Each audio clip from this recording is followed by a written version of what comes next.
الله أكبر الله أكبر الله أكبر الله أكبر الله أكبر الله أكبر الله أكبر أجل الله ربا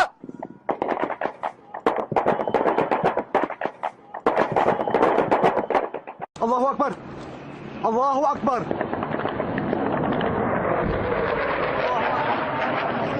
الله أكبر غزاة 22 جدا 17 يبرو 17 5 2013 الله أكبر الله أكبر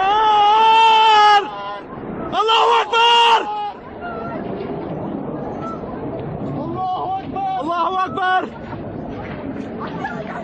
الله أكبر الله أكبر عليك يا بشار الأسد الله أكبر يا برود 17 5 2013 اللهم عليك ببشار الأسد ومن يوليه يا رب العالمين الله أكبر الله أكبر عليك الله يهديك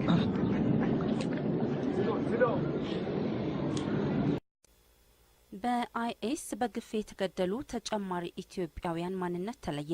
በቅርቡ በሊቢያ ውስጥ በአሸባሪው አይኤስ በአሰቃቂ ሁኔታ የተገደሉ ኢትዮጵያውያን ማንነት በመለየት ላይ ይገኛል።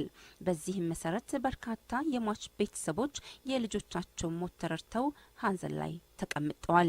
ቀደም ብሎ ኢያሱ ይኩኖ አምላክ፣ ባልቻ በለጠና ወጣት ብሩክና ሌሎች ሁለት ወጣቶች የጨርቆስ አካባቢ ነዋሪዎች የአይኤስ ሰለባ መሆናቸው ተለይተው ቤተሰቦቻቸው ሀዘን ላይ መሆናቸው የሚታወስ ነው።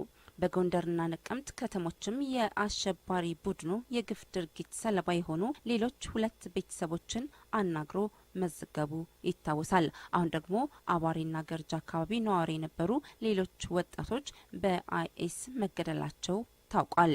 ወጣቶቹ አያልቅበት ስንታየሁና ብርሃኑ ጌታነህ ይባላሉ።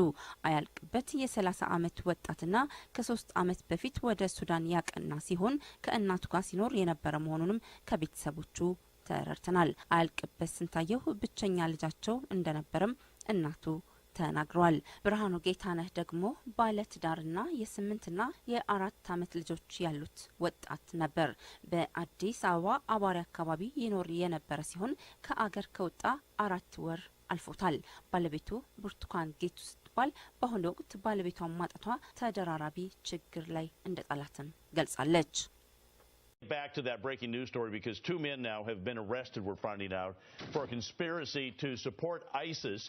One of them is a member of the Army National Guard. Very troubling. His name is Hassan Edmonds, and he's an Army National Guard specialist, was arrested in Chicago. He was trying to board a plane to Egypt. Pete Hegseth, Concerned Veterans for America, joins us. Surprised, Pete?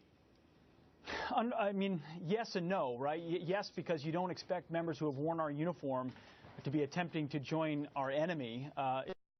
Treason, if this is true, and if he's charged and what the evidence they're bringing against him holds, then that's what it would be. It would be a treasonous act to attempt to join an enemy we are currently at war with.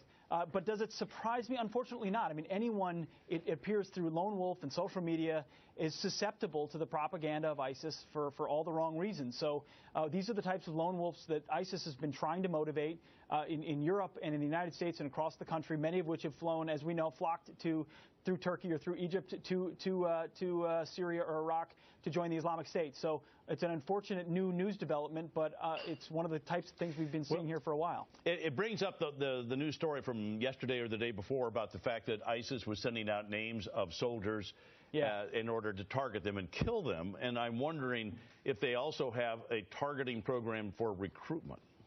Oh, they most certainly do. One example is Minneapolis. I live in Minnesota right now. There's a large Muslim Somali community in Minneapolis.